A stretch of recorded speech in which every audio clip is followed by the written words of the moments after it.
नमस्कार, मैं मदन पाल। अपने सामने एक ऐसी मुसीबत आई है, उसी पर मैं एक छोटा सा प्रस्तुति प्रस्तुत कर रहा हूँ। साच कहत बानी सुनी सब लोगन जी, साच कहत बानी सुनी सब लोगन जी, गैस के आइल बाटे भारी मुसीबत जी, गैस के आइल बाटे भारी मुसीबत जी।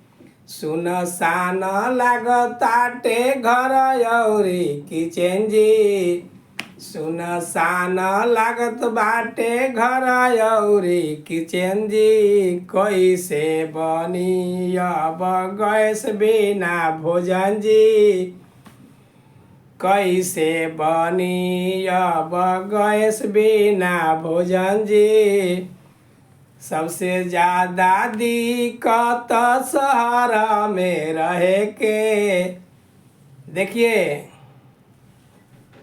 सबसे ज़्यादा मुसीबत है हम लोगों के लिए जो शहर में रहते हैं, क्योंकि आज के ज़माने में कोई चूल्हा लकड़ी पर खाना बनाना चाहता नहीं है।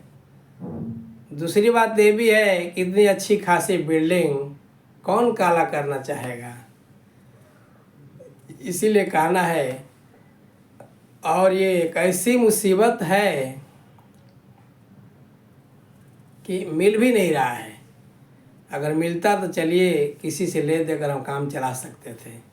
इसीलिए कहना है, सबसे ज़्यादा दिक्कत शहर में रहे के, एकरा खातिर के कारा से अब कहे के, एकरा खातिर के कारा से अब कहे के।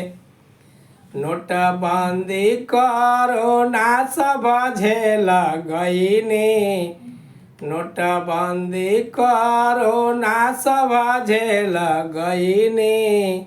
देखिए, हमने नोटबंदी झेला, कोरोना झेला, और ये एक ऐसी मुसीबत है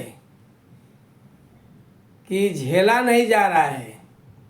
क्योंकि रोटी बना रहे बीच में गैस ख़त्म हो गया, दाल चढ़ाए हैं बीच में गैस ख़त्म हो गया, सब्जी बना रहे हैं बीच में गैस ख़त्म हो गया, और मांगने पे भी नहीं मिल रहा है।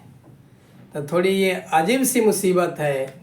नोटबंदी या कोरोना से छोटी चीज़ है, लेकिन नोटबंदी या कोरोना से अलग सी मुसीबत है ये।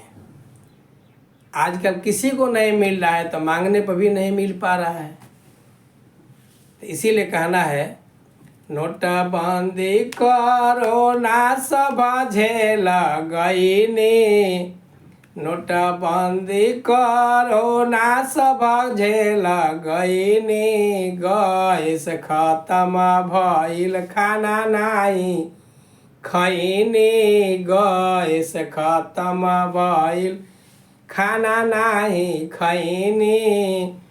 साच कहत बानी सुनी सब लोगन जी, साच कहत बानी सुनी सब लोगन जी। गैस के आइल बाटे भारी मुसीबत जी, गैस के आइल बाटे भारी मुसीबत जी। नमस्कार।